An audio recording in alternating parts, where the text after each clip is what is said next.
Greetings, everyone. It's Naomi Wolf.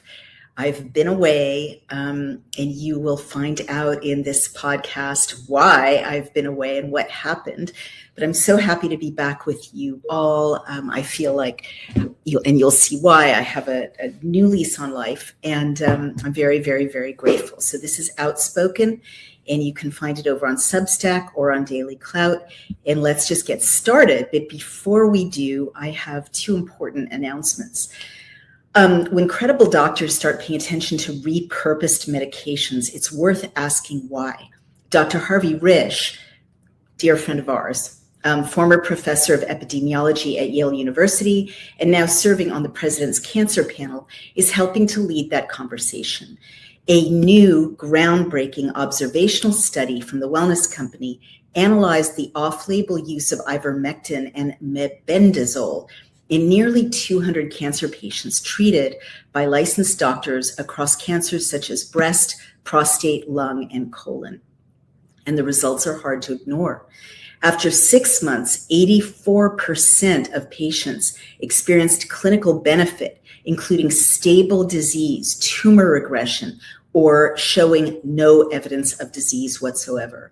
This is not lab data. This is real-world patient experience. Dr. Risch, chief epidemiologist at the Wellness Company, called it an exciting signal, deserving serious scientific investigation and more accessible, lower-cost cancer care options. And that is why the Wellness Company makes it easy to get access to an ivermectin plus mebendazole formula using medications that are FDA approved for other indications and are being studied for these additional uses and other additional uses. It is doctor prescribed and USA compounded, designed to support patients exploring these emerging approaches under medical guidance. Ordering is simple and fully digital. Just fill out a quick intake form and a licensed doctor reviews it, and your prescription ships directly to your door. Head over to dailyclouthealth.com and use code dailyclout to save up to $60 off this order plus free shipping. I'm very excited to bring you that ad where we have great respect for the team over at the Wellness Company and, of course, Dr. Risch. And there are many nonsensical claims being made in the alternative healing space. And we know that if Dr. Risch is excited about a signal, it's worth investigating further. All right, you guys, I'm going to read a Substack essay that I wrote about a week ago explaining where I've been. And it's called Medical Purgatory Part 1. Subtitle is A Tale of Two Institutions, Healing or Horrors. So this is just the first part, and you'll hear the second part as soon as I write it. I've had yet another journey to and back from a Gehenna, presented to me yet again by an allopathic hospital experience, as well as, perhaps not to jinx the outcome, a beautiful 21st century healing, also presented by another such institution. It seems right now to be the story of two institutions, two approaches to medical care. I don't have an argument in this essay because I can barely process for myself what I've been through. I just feel so lucky to be alive and walking and pain-free, and as much as anything, grateful to be cogent. I am grateful beyond words to be using words, that atmosphere, that system of starlight. I'll lay out what happened and what I think at this moment about what happened, and you can draw your own conclusions. Maybe I was saved. Maybe I was almost lost. Maybe both.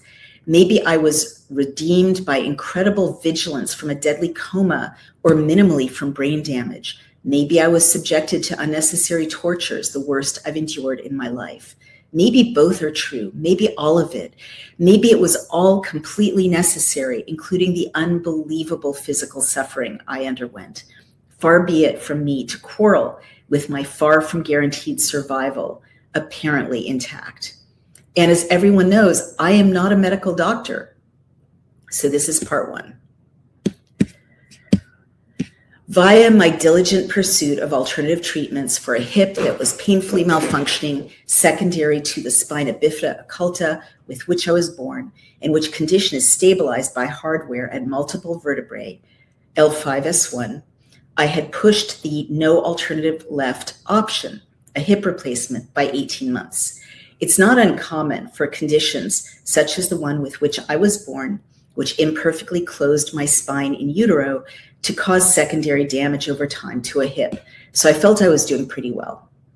Since, as you know, I'd been told by an allopathic neurologist in 2013 that by now I'd be in a wheelchair, losing all of my functions, I considered my general good health, stamina, focus, and my relative mobility, even as I began to limp and have pain in my right hip over the course of 2025 and 2026, to be gifts from God and daily manifestations of a miracle. I also attributed my overall well-being to my extensive network of the best and bravest alternative healers, notably the brilliant and distinguished Dr. Henry Ely of the Energetic Health Institute, and you can find him at energetichealthinstitute.org, who advised me all the way. I also credit the journey I have taken with you here that led me to understand far more deeply than I had my basic anatomy and its systems, to get a sense of how joints work and what supplements and foods protect them, to have a deeper insight into the role of blood circulation in overall health, and to know what herbs promote healthful circulation, to know what muscles to stretch and work daily to give my spine and pelvis maximum support, to understand via Thermography for Health New York, which uses the incredible diagnostic tool of thermography, which shows via color hot spots in the body in place of the dangerous protocol of mammography, the value of a working lymphatic system in eliminating toxins and preventing cancer. As a result of learning all about the importance of lymphatic flow, I started to build activities such as red light saunas and other forms of sweating into my weekly schedule. Through all of this and more, I came to understand more about the activity of my cells themselves down to the mitochondria. And I will share my screen so you can see how fantastic this technology is. This is from Thermography for Health New York, and it shows different people's bodies, big people, little people, men, women. And here you can see, I wasn't going to post my breast thermography, but here you can see on someone else's breast thermography, the right breast is much hotter than the left breast.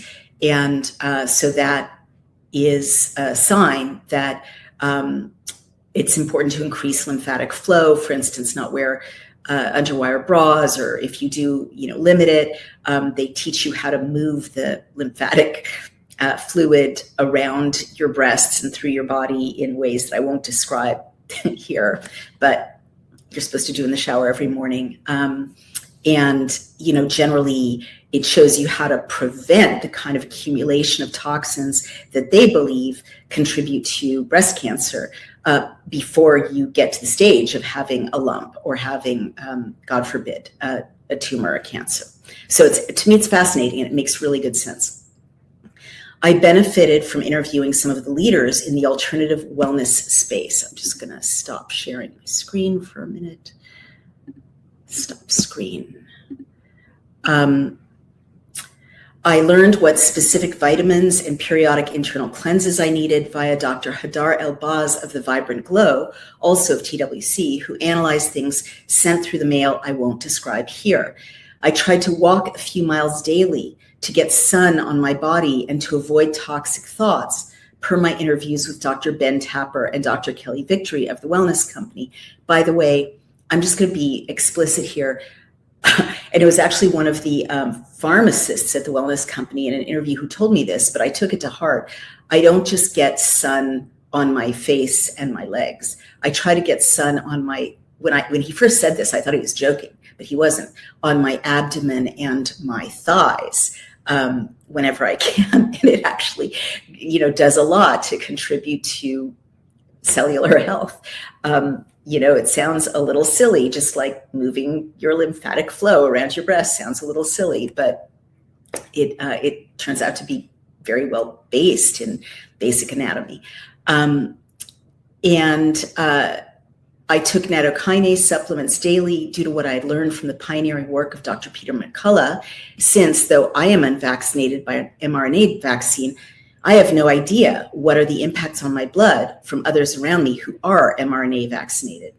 I took kimchi supplements and ate fermented foods after having interviewed Kim Bright, founder of Brightcore. I had chiropractic treatments from Dr. Paul Malone in Marblehead, Mass., and I worked among the serious high school and college athletes. I was lucky to have been accepted as a client on a physical therapy plan developed by trainers at Accelerated Physical Therapy, also in Marblehead, Massachusetts. As I've said elsewhere, my journey into alternative health and healing has led me to rethink what health really is.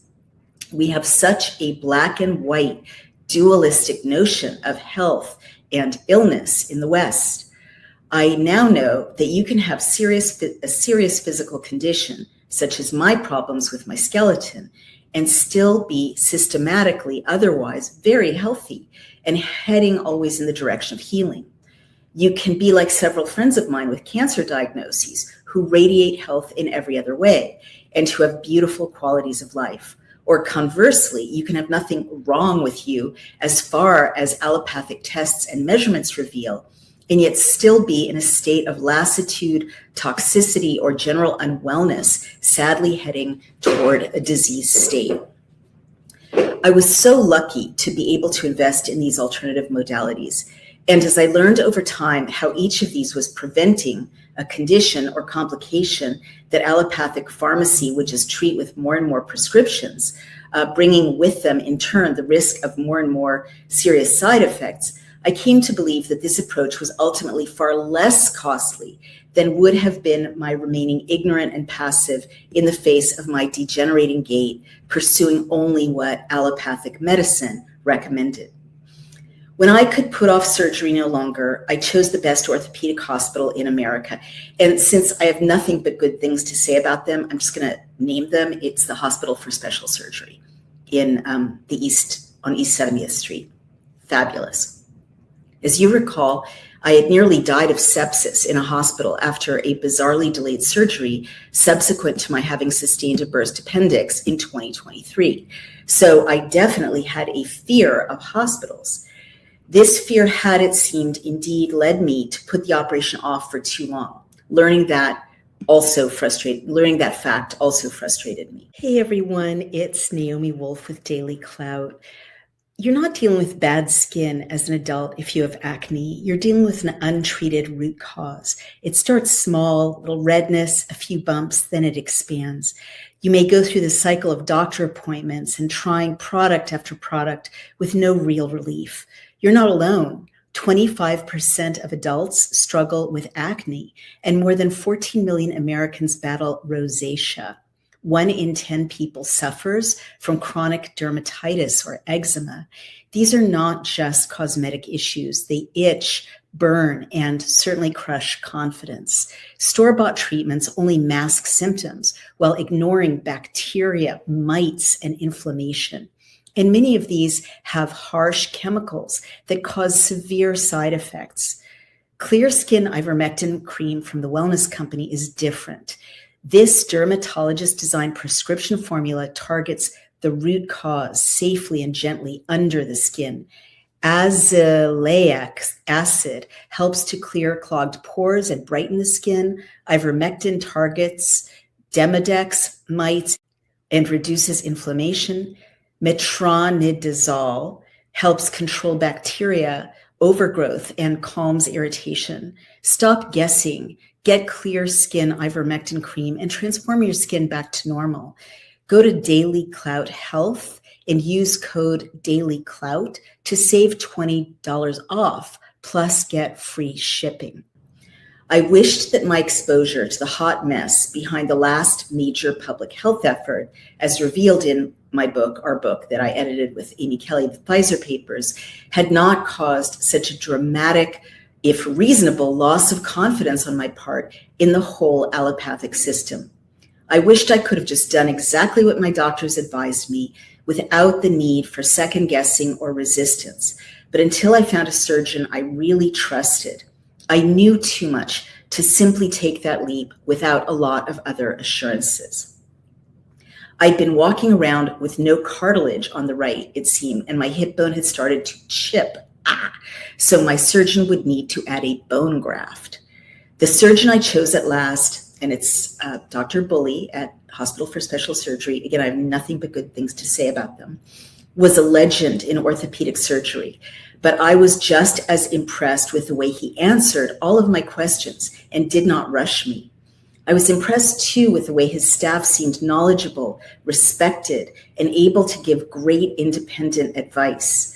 So unlike the automaton-like manner trained into support staff in other hospital settings. I tried to pay out of pocket for the surgery, as I also feared having health insurance again.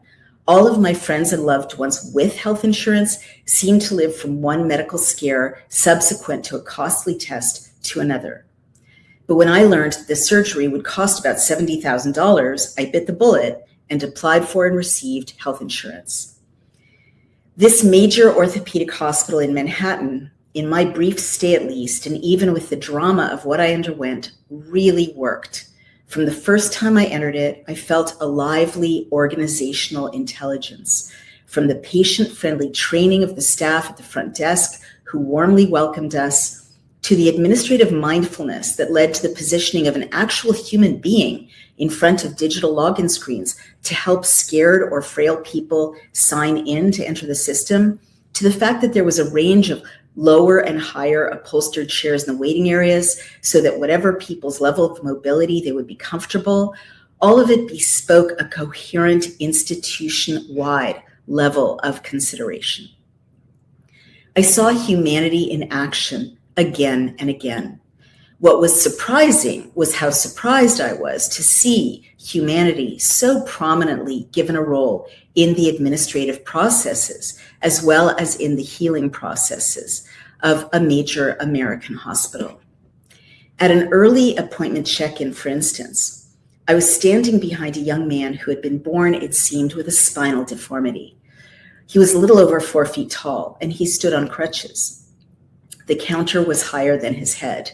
The staffer welcoming us into the waiting room checked in the taller person in front of him, and then she turned to me. She hadn't seen the young man standing in front of me. When I gestured to indicate that someone was ahead of me, she looked over the counter and saw that she had overlooked him. The regret and embarrassment on her face at her oversight were genuine and profound. I saw humanity of that kind manifest at that hospital again and again. My own fearful and aversive views of some aspects of allopathic medicine, which are based on evidence to which I was exposed in my work with the Pfizer papers, were not ridiculed or belittled by hospital staff. This was an extraordinary level of acceptance of others' perspectives to encounter in a traditional hospital setting. I did not mention my work on that project, of course, but views I held about what I did not want from a hospital setting definitely came up. For instance, I did not want a blood transfusion during surgery. I was afraid of receiving mRNA-vaccinated blood because of the many clotting diseases and blood problems that followed mRNA vaccination, as detailed in Pfizer papers, because of our lawyer Ed Berkovich's FOIA showing that the White House had concealed cases of thrombotic thrombocytopenia following mRNA vaccination, and because of the damaging impact of the spike protein and lipid nanoparticles on blood and on blood vessels. And this is a parenthesis. Daily Clout has recently been hacked, and many of these reports that link to the original Pfizer documents are no longer available online. Leaving online, however, AI claims that my presentation of this blood damage evidence is, quote, medical misinformation. We are working to republish all of the reports, but they are available meanwhile in the Pfizer papers books, and the White House FOIA results are linked above. End parenthesis.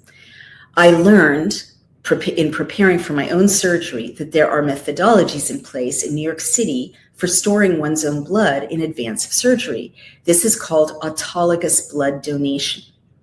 NYU Langone offers it, as does Memorial Sloan Kettering. There's a facility, Memorial Blood Centers, that will store your blood prior to surgery, but you need a prescription from your doctor a week in advance. I had not arranged for this in time, but orthopedic hospital staff treated my concern about this issue with respect. They may not have seen the problem of vaccinated blood as I did, but the staff of this hospital did not dismiss or belittle me. I also learned when you enter the allopathic medical system that you are in a constant battle with shadowy nonprofits and government entities just to keep mastery of your own data and even of your own body parts and tissues. This hospital was literally the only one I have encountered that let me strike the many paragraphs in the initial consent forms that give third parties access around HIPAA privacy law. This may seem like a nerdy and trivial concern, but it is important. HR 3103, HIPAA law, HIPAA, is federal law, and it robustly protects your medical privacy. Interestingly, there are a lot of summaries, but you have to look a bit for the text itself, which I embedded above. As a result of HIPAA law, many nonprofits and state entities who are part of the marketplace of your data, and even part of the marketplace for your organs and tissue, if you are an organ donor, want you to sign away your HIPAA protections. After the battle we fought in 2023 against vaccine passport databases, I am never going to let anything weaken protections around my medical privacy ever again. Mission creep in terms of what is asked for by these consent forms is constant. I had to turn down a visiting nurses organization whose consent form wanted me to tell them who had my power of attorney to hand over my medical data to for-profit hospice networks. No, thank you. And to okay the organization or their assignees to come to take me away to another location, quote, in a disaster.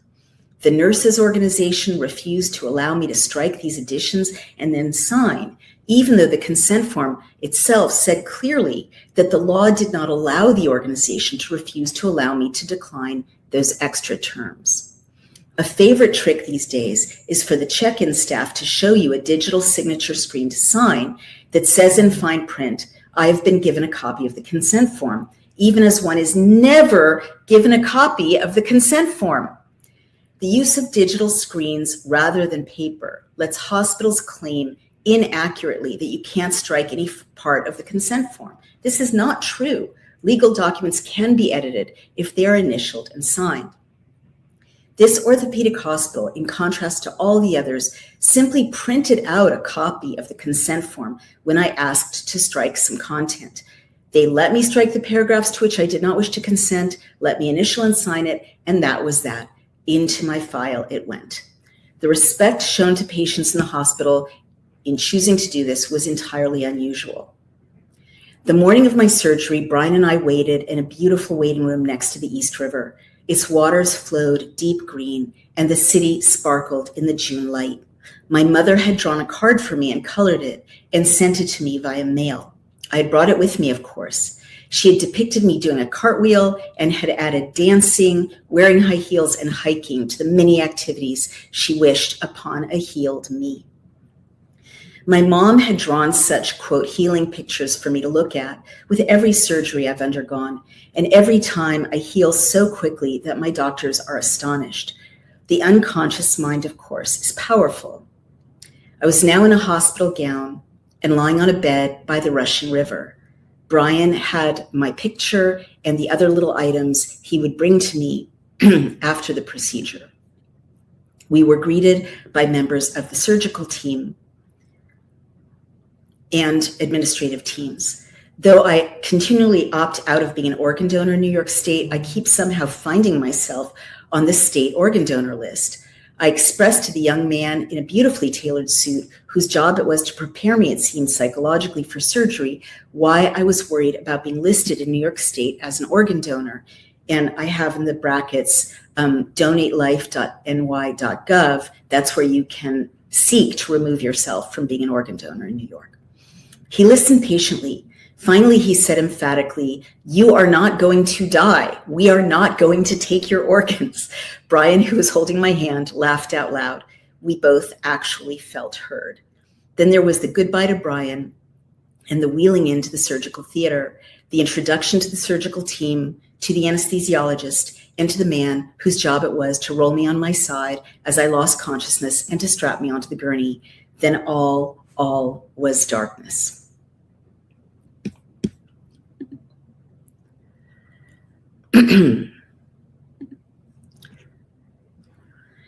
And then I woke up in yet another beautiful room, a corner room with a high ceiling and with light pouring in from 12-foot windows. Was I in heaven? My pain was gone.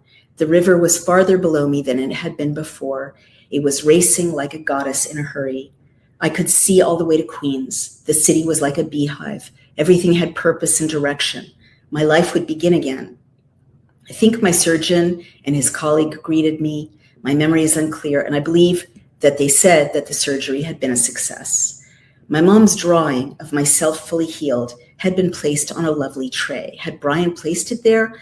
I was still high from the anesthesia or the relief or all of it, also oxycodone. I felt nothing but joy. Brian came to visit and left when visiting hours ended. He was happy. I was happy.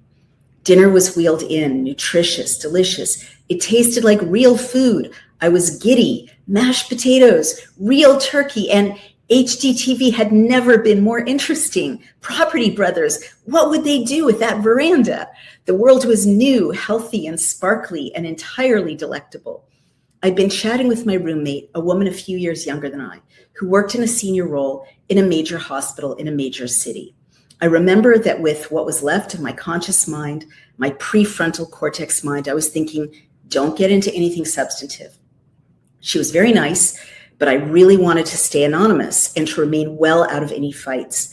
I knew too well how electrically, for good or bad, there is no way to know in advance, any mention of my work with the Pfizer papers charges the air. I kept my remarks to kids, schools, neighborhoods. I slept and woke the next day, a sleep of heaven. No beeping somehow, no blinking lights, blessed darkness.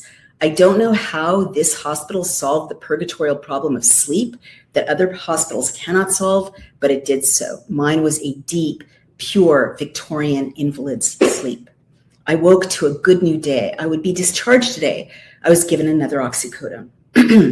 Unfortunately, in the space between last night's pleasant chat and this morning's more focused exchanges, my sweet mate had found out about my work on the Pfizer papers. I then started to fend off pointed questions from across the room, the kind my anesthesia-weakened brain could not parry without effort. I would rather not talk about it, I said. She forged ahead, quote, "Your team says that there was a high rate of miscarriage in the Pfizer papers, but you can only know that if you know the total number of all the pregnant women in the study," end quote, or words to that effect. All of this exchange is approximate, as I was on heavy painkillers at the time. This argument of hers was a talking point that came at us a fair amount. It was in the Google list of rebuttal talking points. There are good answers to this. We do know the total number of pregnant women Pfizer followed, 270. Of those, Pfizer lost 236 of the subjects' records. Of those 34, over 80% lost their babies. I knew this, but I also knew that to explain this would require of me the very life force I needed in order to heal. Quote, this is me. "I am happy to send you the studies. I just really need to rest right now." Quote, this is her, but, and then she came at me again, as I recall, from another rhetorical direction, with the procedural guarantee of safety and efficacy for new medications from the FDA or from the CDC. I knew that I could rebut this challenge as well if I summoned all of my efforts, but that it would hurt obscurely to do so. "Do you mind if we just don't talk about it?" I said. "I think I should just rest. Happy to send you a book." But, and this was her, and then as I recall, there was a biodistribution question from her. All of her questions were reasonable and well articulated. I respected what seemed to be her sincere curiosity about what we had found. She was assessing the solidity of the evidence we presented, though her sources were derived from the way that Google carelessly summarized our work. and she was using the analytical tools she had from her training. I respected the intellectual rigor of her questions, though it frustrated me that she did not have our primary research documents to assess. At the same time, this was not the time or the place. At the same time, I could not walk. I could not even leave the conversation. At the same time, I did not have any of my own documentation with me, and I was weak and drugged. Irrationally or not, I felt attacked and unsafe. I answered her at last. My prefrontal cortex was no longer on an alert. I told the truth, and all the feeling I had about the truth poured out into my body with it. I told her about the pregnant women. I told her about the flattened placentas, about the women dying in childbirth. I told her about the biodistribution study that Pfizer did showing that the dangerous materials, the lipid nanoparticles, the mRNA, went all over the body, accumulating in the spleen, brain, lymphatic system, liver, and if you are a woman, in the ovaries. I told her about the 7-year-old children whose deaths from stroke were buried in footnotes. It is a massive crime, I said. When I spoke, I could feel a shunt of some kind in my heart open. Due to the drugs I was on, the pure rage I felt about these deaths was unmediated by my prefrontal cortex. I was all limbic system. I felt my blood push like a tidal flow as it had never done before from my enraged heart and surge around my entire circulatory system. I felt it wash through and over my exhausted brain. There was silence from my roommate. But now, please, I really don't want to talk about it any further, I said yet again. I really do need to rest. Then there was a tense silence. It lasted about 20 minutes. I clicked the Property Brothers back on, but you know how women are, especially smart women. We can be tense together in a room, louder than any TV program. Then I began to see a waving semicircle of color, the aura of a migraine. I've experienced this before. It did not worry me. I watched it grow into almost a full circle, slowly distorting my vision.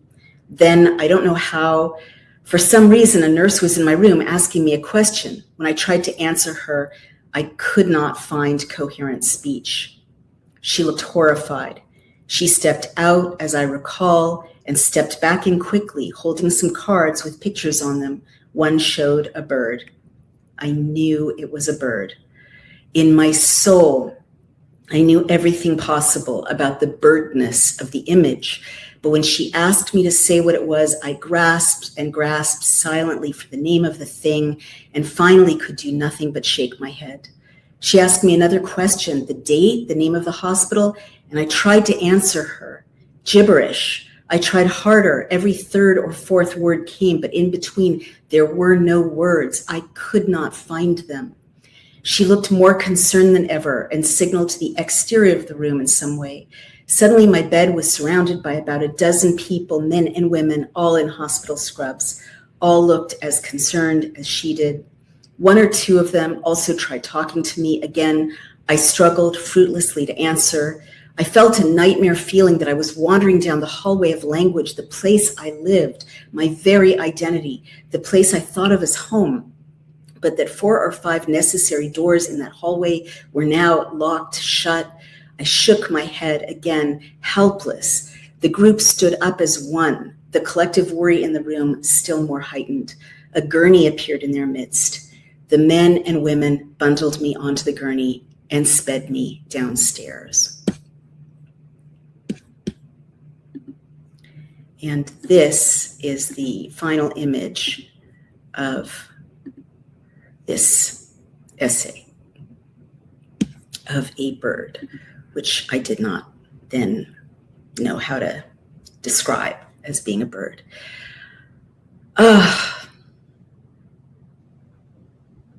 That's my essay. That's part 1. So you can make of that what you will. Let's see what the comments say. Let's see. Daily Cloud, I heard that thieves broke into the Arcane University. Okay, I don't know what that means. That is sort of nonsense. So there we have it. That's part one. And I think there are a lot of lessons there. There are more lessons coming in part two.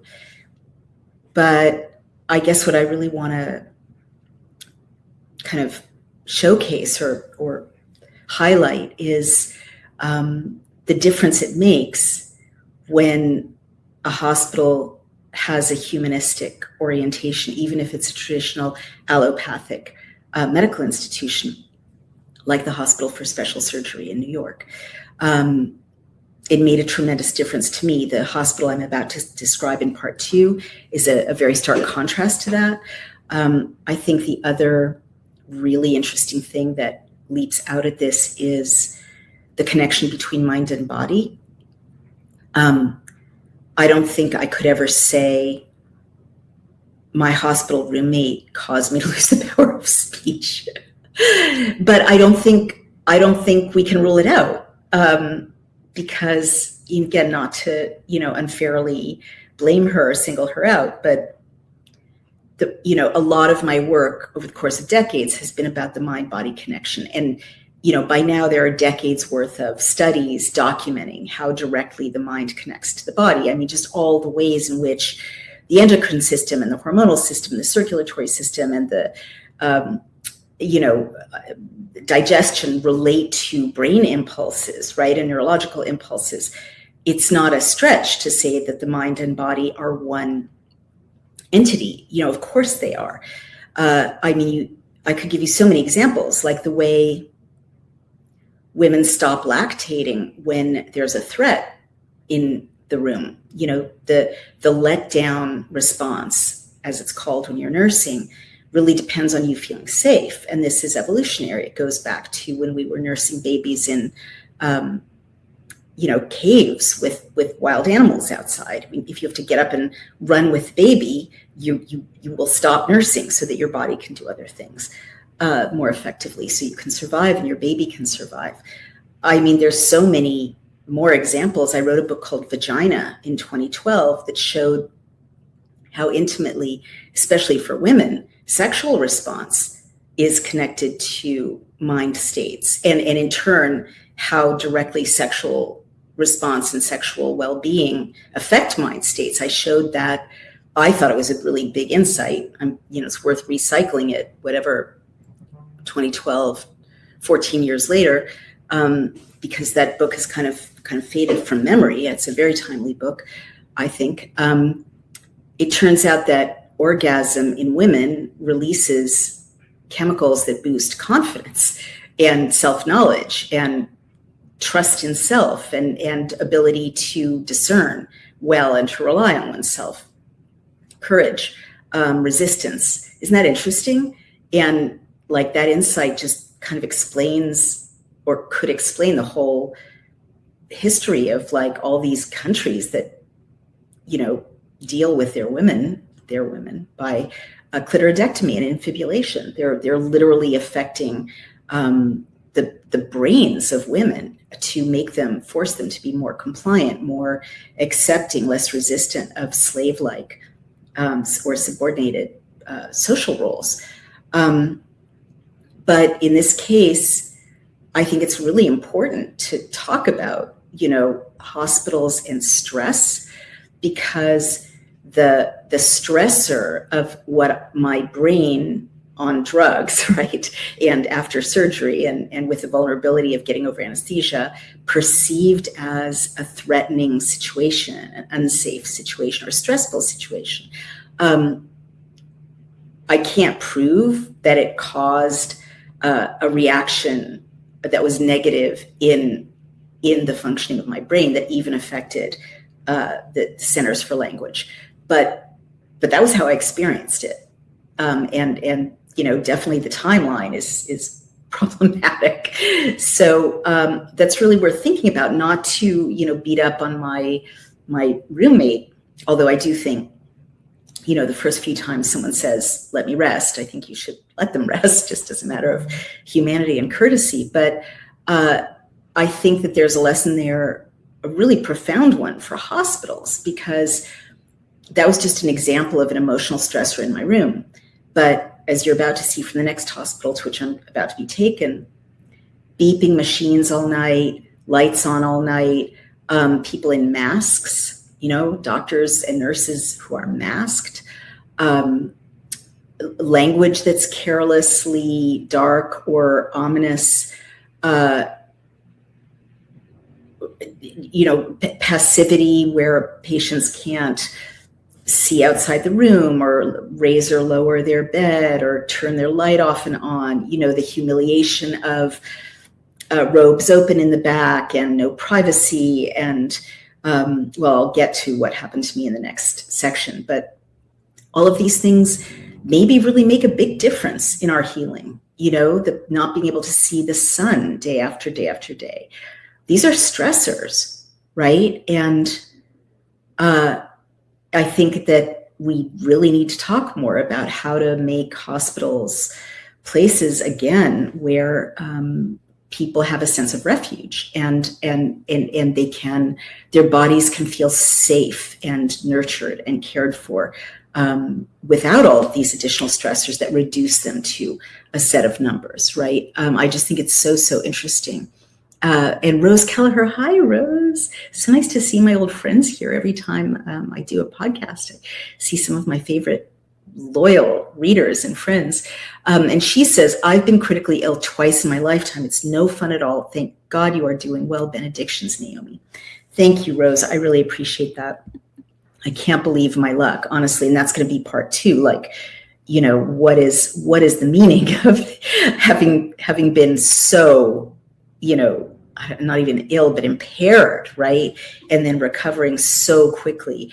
It's not even 3 weeks since my surgery and 2 days in the ICU, which I'll get to in part 2 at another hospital, where they were watching my brain function essentially because they didn't know what was causing me to have this aphasia. And I've been hiking, I've been, well, I shouldn't say dancing, but, swaying on a dance floor, no impact, Dr. Bully. But walking, I'm in no pain. I'm taking no pain medication. It's just miraculous. And again, these are mysterious things, right? We'll get to that. I don't want to get ahead of it and I don't want to jinx it. God forbid, I'm always in the hand of fate, right? Even now, but less than 3 weeks since all of this drama and I'm virtually recovered. Is it the year of learning about alternative health and healing and all the things I did to prepare my body to recover from a shock and a trauma, as easily as possible? Is it just incredibly gifted doctors? Is it my mom, taking the time to make a little kind of shrine? I mean, we're not supposed to make, graven images, obviously, but she doesn't believe what I believe about that. But anyway, beautiful little painting, which I still have a photograph of. Someone stole it, or it got lost in between the shuffle from one hospital to the other, or someone maybe took it because it was adorable, but I still have a picture of it. And, your mom making an image of you fully recovered sends your subconscious mind a powerful message that I'm already fully recovered. It's what Joe Dispenza and other people talk about, manifesting already what you want to have happen in the future. And maybe when your mom does it, it has special magical powers. Who knows, right? We'll get into that in part 2. But all of this to say, illness is a lot more complicated than allopathic medicine would like us to believe. And healing is a lot more complicated and mysterious and magical than allopathic medicine would like us to believe. I mean, that's my takeaway. And there's more. Like, I have to notice, I don't mean to get ahead of myself and get ahead of part 2. But, Brian pointed this out. It's the 3rd time in 4 years that I've almost died.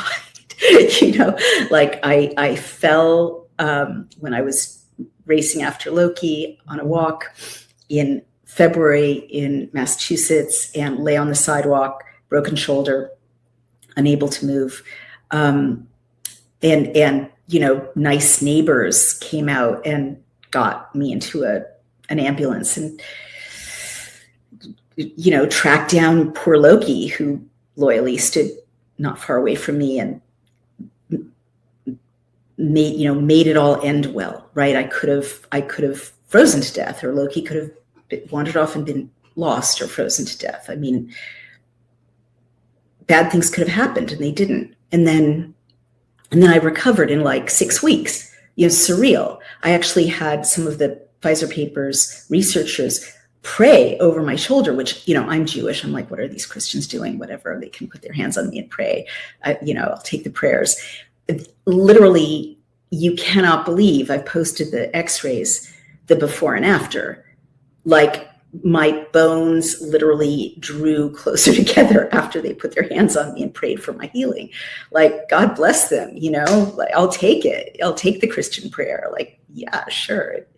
It was amazing. I recovered in 6 weeks fully, and now I have no side effects from a broken shoulder. 2023, I almost died. I saw my deceased father. I was 6 days with sepsis in a horrible hospital. I'll just say it, Vassar Hospital in Poughkeepsie. So near death, so sick. And they were about to intubate me. I'd had no food. I was on IV liquids. The surgery to heal my sepsis was getting pushed further and further away every day. Who knows why? That's another conversation, right? Like, the way that AI can just, put a do not resuscitate, in a code on your notes, if that's what happens. I don't know, but I'm very mindful of having interviewed 2 parents of 2 young adults, healthy young adults with special needs, who both died in the exact same way through medical murder, with the same cocktail of horrible, everyone knows they'll kill you drugs, including remdesivir and morphine and major barbiturates. And these 2 healthy young adults died the same way. Grace Sharat illegally had a do not resuscitate note on her chart that her family did not put there, that she did not put there. So I'm very mindful of that. And, I thought it was weird that my surgery kept getting pushed off further and further. And an essay I haven't written yet, because I don't want to be sued by the hospital, but I think I have to write it, is that AI now can do this without anyone's hands being bloodied or anyone being responsible, right? Isn't that interesting? And then lastly, this latest experience, what am I supposed to make of it? 3 weeks ago, I couldn't speak. And then I was tortured. Maybe they saved my life. Maybe they saved my consciousness in ways I can't even describe yet, which I'll describe in part 2. Just giving you a little bit of a heads up. I was not allowed to have any painkillers for 2 days when I was in the other hospital.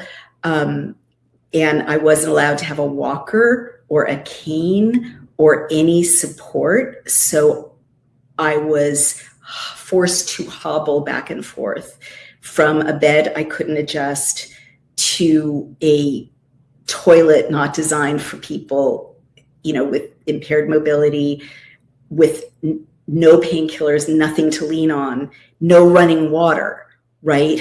No running water.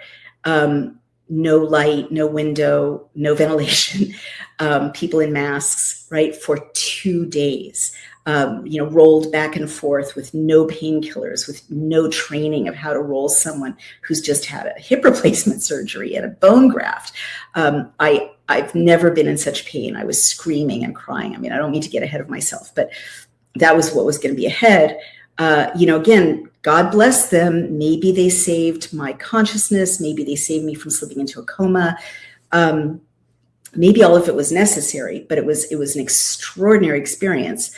I kind of barely got home in one, in any kind of state. I was completely scared and wrung out, and in agony. And now, less than 3 weeks later, I'm hiking for miles on beaches with no pain, no painkillers, in no pain. I don't know what to make of it. It's just like, I literally feel like God is like going, okay, valley of the shadow of death, taking you out of the valley of the shadow of death. Tell everyone about that. It's just God. I don't get it. It's miraculous. I'm sharing my intuitions. It's just God. But also, I don't mean to get ahead of myself.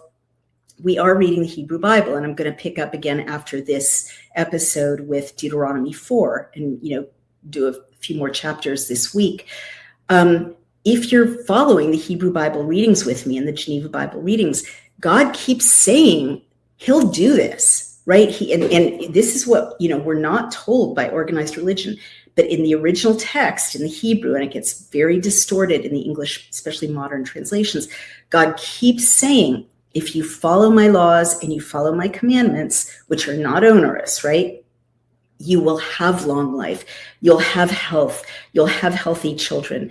You'll have the rain in due season. You'll eat and be satisfied. Your oil will be harvested. Your wheat will grow. You'll live safely with no one to make you afraid. He says it over and over and over, and your days will be long in the land, long, healthy days. He says that.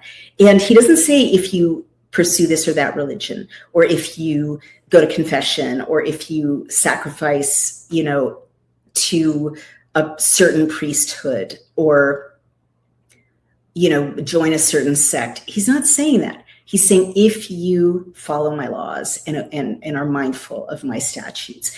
And so in my own tiny way, maybe I'm supposed to say this, but if you follow my work, I've been trying, not easy. I was in Martha's Vineyard over the weekend, the home of the lobster roll. I am trying to keep kosher, baby kosher, right? I don't yet have the 2 sets of silverware, but I'm trying not to mix milk and meat, trying not to eat the, seafood that is clearly proscribed, doesn't have fins, doesn't have scales. Really no clam chowder, really hard. No cheeseburgers, right? No delicious bacon. I mean, not eating pork. It's a little thing, and you might think, well, that's so unreasonable. Why are you doing that? They didn't even know what lobsters were 3,600 years ago in Canaan. You could rationalize it away, and I'm not telling you to do it. I'm just saying, reading the Hebrew Bible and the Geneva Bible, I saw that God just kept asking for this and a few other things. Don't steal, don't commit adultery, honor your father and mother, very doable things. And as you know, the Chabad rabbis kind of explained to me, we don't know why he asked us to do all these things. But if you love someone, you don't know why they want you to load the dishwasher a certain way, or why they prefer one brand of canned tomatoes over another, but you just do what they ask because you love them too, right? And that was such an honest way of describing it to me. And in the Hebrew Bible, God so isn't the guy we're told is sitting judgmentally up in the sky. He wants to be in a relationship with us that is a love relationship, that is a marriage, right? A family relationship.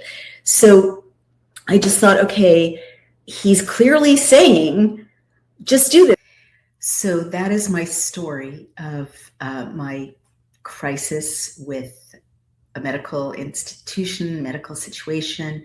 Part 2 is coming, and I can't wait to share it with you. Really a lot of food for thought.